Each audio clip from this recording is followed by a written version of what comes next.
ನೀವ್ 5 ಜನ ಸರ್ ಜಾಸ್ತಿ ಇರ್ತಿರ್ಲಿಲ್ಲ, ಕಿತ್ತಾಡ್ತಾ ಇದ್ರ ಅಣ್ಣ ತಂಗಿ ಅಕ್ಕ ತಂಗಿ? ಹೌದಾ? ನೀವಿಬ್ರು ಒಬ್ರಿಗೊಬ್ರು ತುಂಬಾ ಕಾಲ ಹೇಳ್ಕೊಳ್ಳೋದು ನಮ್ಮ ಮನೇಲಿ ಜಾಸ್ತಿ ಇದೆ. ನಾನು ಇವನು ಸ್ವಲ್ಪ ಅಷ್ಟೇನೆ. ಅವ್ರು ದೊಡ್ಡ ಅಕ್ಕಂದ್ರೆಲ್ಲ ಸ್ವಲ್ಪ ಜಾಸ್ತಿ ಕಿತ್ತಾಡ್ಕೊಂಡಿದ್ದೆ. ಓಕೆ, ಕಾಂತೇಶ್ ಅವ್ರು ಯಾರಿಗೆ ಎದುರುತ್ತಾರೆ 3 ಜನ ಅಕ್ಕಂದಿರಲ್ಲಿ? ಅವನಿಗೆ ನಾ ಇಲ್ಲ ಆತರ ಎಲ್ಲ ಎದುರಿಸ್ಕೊಂಡು ಇಟ್ಕೊಂಡಿದೀನಿ. ಸೊ ಕಾಂತೇಶ್ ಅವರ ಲೈಫಿಗೆ ಶಾಲಿನಿ ಅವರ ಎಂಟ್ರಿ ಯಾವಾಗ ಆಯ್ತು ಅಂತ ತಿಳ್ಕೊಳ್ಳೋಣ. ಕಾಂತೇಶ್ ಅವ್ರು ನಿಮ್ ಸೀನಿಯರ್ ಕಾಲೇಜ್ನಲ್ಲಿ. ಸೊ ಲೈನ್ ನೋಡಿತಾ ಇದ್ದೆ. ಹೌದಾ? ನನಗೆ 2 ವರ್ಷ ಜೂನಿಯರ್ ಅವಳು, ಬಟ್ ಕಾಲೇಜಲ್ಲಿ ನಾನು ಒಂದ್ ದಿವಸ ನೋಡಿರ್ಲಿಲ್ಲ. ಒಂದಿನೂ ಒಬ್ರಿಗೊಬ್ರು ನೋಡೇ ಇಲ್ಲ. ಅವ್ರು ನನಗೆ ನೋಡಕ್ ಬಂದಾಗ್ಲೇ ನನ್ನನ್ನು ಅವ್ರು ನೋಡಿದ್ದು, ನಾನು ಅವ್ರಿಗೆ ನೋಡಿದ್ದು. ಕಾಲೇಜಲ್ಲಿ ಕೇಳ್ತಾ ಇದ್ವಿ ಈಶ್ವರಪ್ಪ ಅವ್ರ ಮಗ ಇದ್ದಾರೆ ಅಂತ, ಬಟ್ ನೋಡಿದ್ದಂತೂ ಇಲ್ಲ.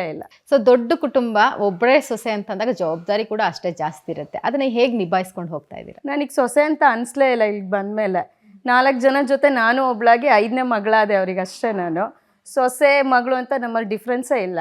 ನನ್ನನ್ನು ಅವರು ಹಾಗೆ ನೋಡಿಲ್ಲ, ನಾನು ಹಾಗೆ ನೋಡಿಲ್ಲ ಅಂದ್ಕೊಂಡಿದ್ದೀನಿ. ನಾವು 5 ಜನ ಅಷ್ಟೇ.